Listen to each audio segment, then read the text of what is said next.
बिहार में महागठबंधन के वादे हर एक अधिकार को मजबूत करना चाहते हैं। कमाई का अधिकार, गरीब परिवारों को उद्योग के लिए 2 लाख तक की सहायता देना चाहते हैं हम। विधवा, दिव्यांगजन, वृद्ध पेंशन 1500 रुपए प्रति माह और हर वर्ष 200 रुपए की बढ़ोतरी इसमें।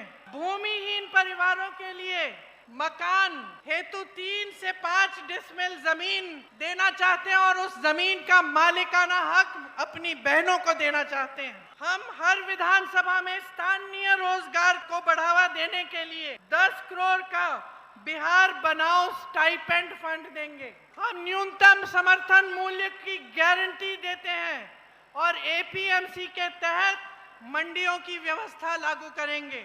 लाखों सरकारी पदों पर नियुक्तियां हैं, उनमें बिहार वासियों के लिए हम विशेष आरक्षण रखेंगे। मनरेगा में 300 रुपए प्रतिदिन मजदूरी और काम के दिन 2 गुने मजदूरी। 200 यूनिट बिजली हम मुफ्त में देना चाहते हैं, फ्री बिजली मिलेगी आपको। माई बहन योजना में जैसे मैंने कहा 2500 रुपए प्रति माह सीधे आपके खाते में जाएंगे। कांग्रेस ने राजस्थान में एक स्कीम लागू की थी जब हमारी सरकार थी, 25 लाख रुपए तक आपका जितनी भी स्वास्थ्य की सुविधाएं हैं वो मुफ्त में मिल रही थी। तो जब मैं राजस्थान गई वहां पे मुझे हार्ट ऑपरेशन के पेशेंट मिले, लिवर ट्रांसप्लांट के पेशेंट मिले, सारा मुफ्त में किया गया था। वही स्कीम हम बिहार में लागू करना चाहते हैं। बहनों सुन लो, खोखली बात नहीं है, करके दिखाया है हमने।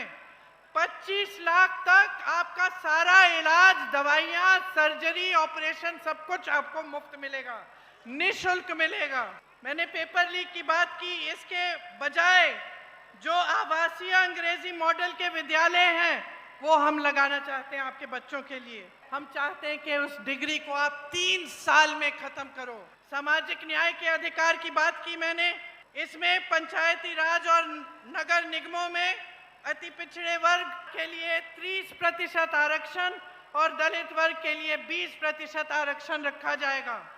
अति पिछड़ा वर्ग अत्याचार निवारण अधिनियम बनाया जाएगा, जिससे कोई आप पर अत्याचार करे उस पर सख्त दंड लगेगी। प्राइवेट शिक्षा के संस्थानों में आपके लिए, अति पिछड़े वर्ग के लिए आरक्षण लागू होगा। आप अपनी परिस्थितियों को समझो और सोच समझ के अपना वोट डालो।